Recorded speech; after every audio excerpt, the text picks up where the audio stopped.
ஸ்ரீ சங்கரா TV நேயர்களுக்கு வணக்கம். சுபதினம் நிகழ்ச்சியில் அனைவரையும் சந்திக்கிறதுல மிகவும் மகிழ்ச்சி. இன்னைக்கு மார்ச் மாதம் 2ஆம் தேதி திங்கட்கிழமை. இந்த நாளுக்கான 12 ராசிக்கும் பலன் மற்றும் பரிகாரத்தை பார்க்கலாம். அதைத் தொடர்ந்து இன்றைய நாளைக்கான ஒரு அழகான கேள்வியும் உண்டு. இன்று மாசி மகம், அதே மாதிரி காம தகனம், ஹோலி, இந்த மாதிரியான பல வண்ணங்களுடன் சேர்ந்த ஒரு நாள் சொல்லலாம். அனைவருக்கும் இனிய ஹோலி நல்வாழ்த்துக்கள். மேஷராசி அன்பர்களுக்கு இன்னைக்கு சந்திரன் கேதுவோட சஞ்சாரம் ஒரு பௌர்ணமி திதி கூடிய இன்றைய நாளுக்கான அந்த கிரக அமைப்புகள் இருக்கு. ஸோ பொதுவாகவே ஒரு மனசு டிஸ்டர்பன்ஸ் அப்படிங்கிறது எல்லாருக்குமே இருக்கும். மேஷராசி அன்பர்களுக்கு அது கொஞ்சம் அதிகமாகவே இருக்கலாம். ஏன்னா ராசிநாதன் செவ்வாய் ராகுவோட இருக்காரு, சந்திரன் கேத்துவோட இருக்காரு. ஸோ கொஞ்சம் டிஸ்டர்பிங் டே தான். கண்டிப்பா இன்னைக்கு உங்களால முடிஞ்சா சாயங்காலமாவது ஒரு கடற்கரை ஓரம் போயிட்டு வாங்க. மாசி மகமா இருக்கிறதுனால கடலில் நீராடுவதோ அல்லது கடல் தீர்த்தத்தை எடுத்து நம்ம மேல தெளிச்சுக்கிறதோ அல்ல வீடுகளில் தெளிக்கிறதோ உண்மையிலேயே ஒரு நல்ல பாசிட்டிவ் எனர்ஜி கொடுக்கக்கூடிய ஒரு நாள். மேஷராசி நேயர்கள் மறக்காமல் மாசி மகத்தில் இன்று கலந்து கொள்வது நல்லது. ரிஷபராசி அன்பர்கள், ராசிநாதன் சுக்கிரன் ராகு செவ்வாயோட. ஸோ நீங்க பாத்தீங்கன்னா அடுத்தது மிதுனத்துக்கும் அதே மாதிரிதான். எப்ப ராசிநாதன் ராகுவோட செவ்வாவோட சூரியனோடலாம் ஒரு விதமான ஒரு தவிப்பு நமக்கு இருக்கும். இந்த சொல்ல இனம் புரியாத கஷ்டங்கள் அப்படின்னு சொல்லுவாங்க இல்லையா? அதனால கண்டிப்பா இன்னைக்கு எங்கேயாவது பக்கத்துல தீர்த்தவாரி இருக்கும், நீங்க போய் பெருமாளை சேவிக்கிறதோ. ஸோ மகாபலிபுரம் பக்கத்துல இருந்தீங்கன்னா மறக்காமல் இன்னைக்கு அந்த மாசி மக உற்சவம் அங்க ரொம்பவுமே நல்லா இருக்கும். திருக்கடல் மல்லை ஸ்தலசயன பெருமாள் அவரை சேவிக்கிறதோ அல்லது நிலமங்கை தாயாரை போய் பார்க்கறதோ ரிஷபராசி நேயர்களுக்கு ரொம்பவுமே நல்லது.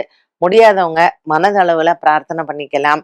இன்னைக்கு ஒரு கால சர்ப்ப தோஷ அமைப்புல தான் கிரகங்கள் அமைஞ்சிருக்கு. ஸோ ரிஷபராசி நேயர்களுக்கு ராசிநாதன் சுக்கிரனும் ராகுவுடன் இணைந்திருப்பதனால் கொஞ்சம் மன கிளேசங்களும் குழப்பங்களும் இருக்கும். மிதுன ராசி நேயர்கள் உங்களுக்கும் அதேதான். ராசிநாதன் புதன் ராகுவோட இருக்காரு. இதை விட என்ன இருக்கணும் மனக்குழப்பத்துக்கு? தூக்கம் வராது மிதுன ராசி நேயர்களுக்கு. ஸோ நைட்டு போய் நீங்க படுத்தீங்கன்னா அந்த பழைய கனவுகள் இல்லைன்னா நம்ம நினைச்ச கஷ்டங்கள் என்னெல்லாம் நம்ம யோசிச்சிருக்கோம் இதெல்லாம் நினைச்சுட்டு தேவையில்லாம விடிய காலைல 3 மணி 4 மணிக்கு தூங்குறது, இப்படிப்பட்ட மன உளைச்சல் இருக்கும். ஸோ இன்னைக்கு அந்த மாதிரியான விஷயங்கள்லாம் உங்களுக்கு இருந்ததுன்னா கண்டிப்பா ஆன்மீகம் ஒரு பெரிய பலத்தை கொடுக்கும். இறை வழிபாடுகள், ஆலய தரிசனங்கள் ஒரு மனதிற்கு ஆறுதலை தரும். இன்று ஏதாவது ஒரு ஆலயத்திற்கு பச்சரிசி தானம் பண்ணுங்க மிதுன ராசி நேயர்கள். கடகராசி அன்பர்கள், ராசிநாதன் சந்திரன் கேதுவோட இருக்காரு.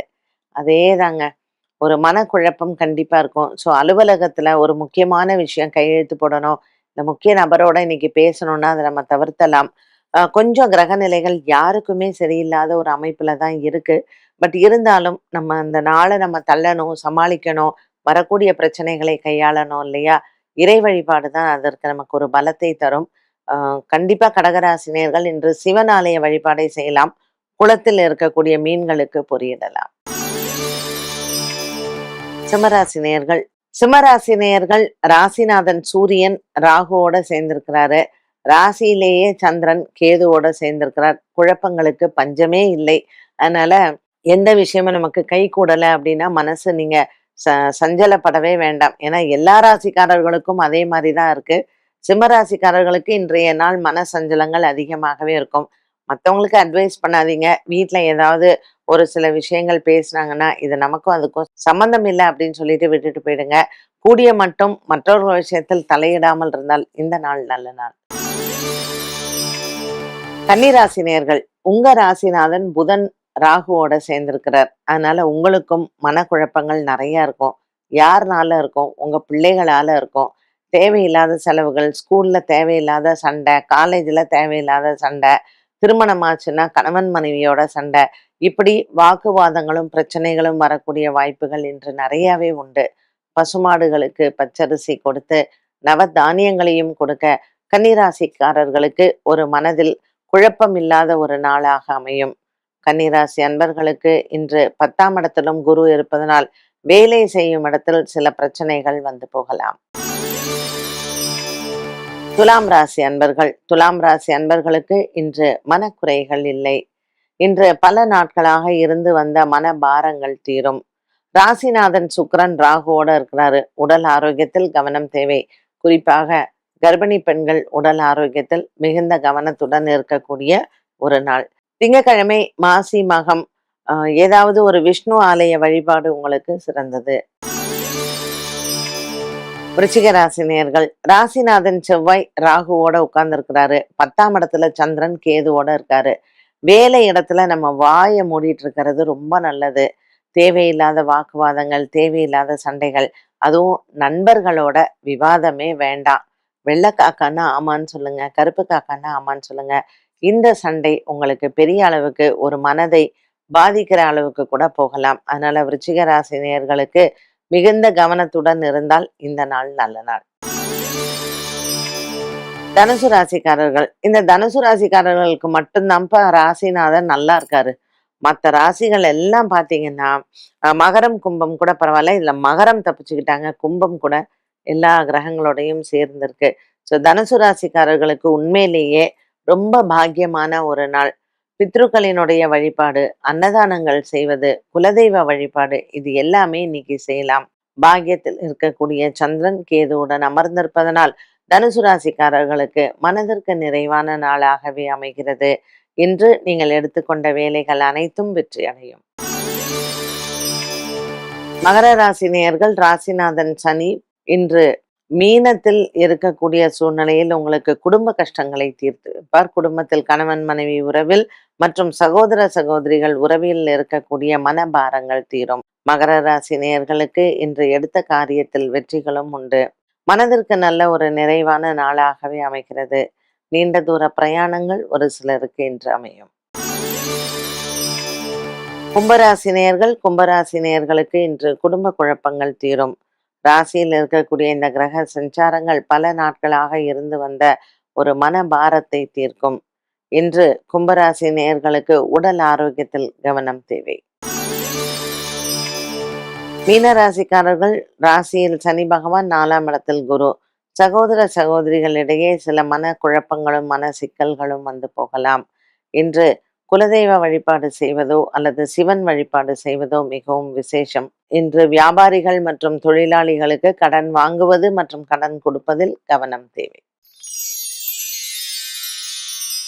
12 ராசிகளுக்கும் உண்டான பலன் மற்றும் பரிகாரத்தை பார்த்தோம். இந்த நாளுக்கான கேள்வியை பார்க்கலாம்.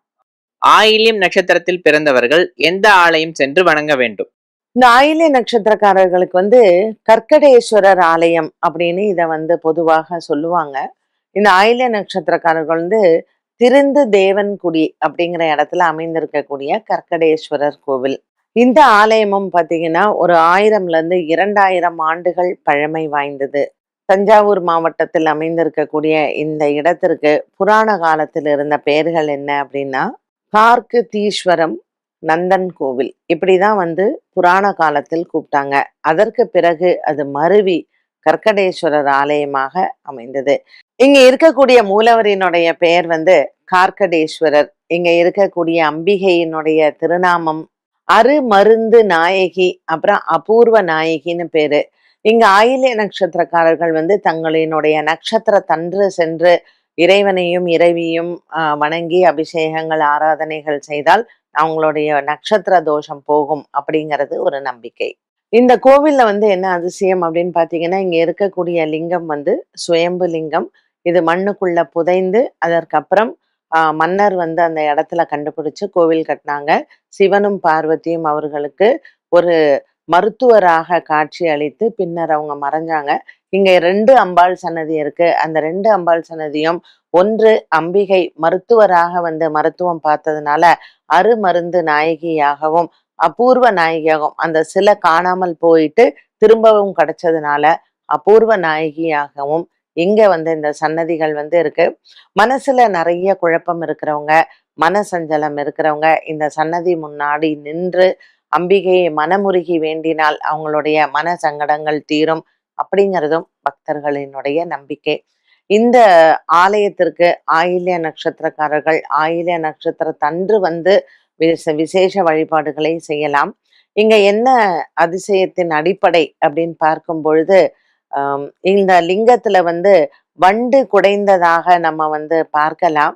ஸோ அந்த ஒரு கடகம் அந்த வண்டு ரூபம் வந்து அந்த கடக ரூபத்துல இருக்கிறதையும், இந்த ஆலயத்துல வந்து லிங்கத்தின் வடிவத்துல நம்ம வந்து பார்க்கறது ஒரு அதிசயமாகவே இருக்கு.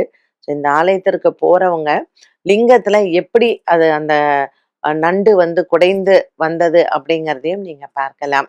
இதுதான் இந்த கோயிலினுடைய அதிசயம். கடக ராசிக்காரர்கள் அதுவும் குறிப்பா ஆயில்ய நட்சத்திரக்காரர்கள் இந்த கர்க்கடேஸ்வரர் ஆலயம் சென்று அவங்க நட்சத்திர தோஷத்தை நிவர்த்தி செய்து கொள்ளலாம். என்ன நேயர்களே, இன்றைய சுபதினம் நிகழ்ச்சி அனைவருக்குமே பயனுள்ளதாக அமைந்திருக்கும். மீண்டும் சந்திக்கும் வரை நன்றி, வணக்கம்.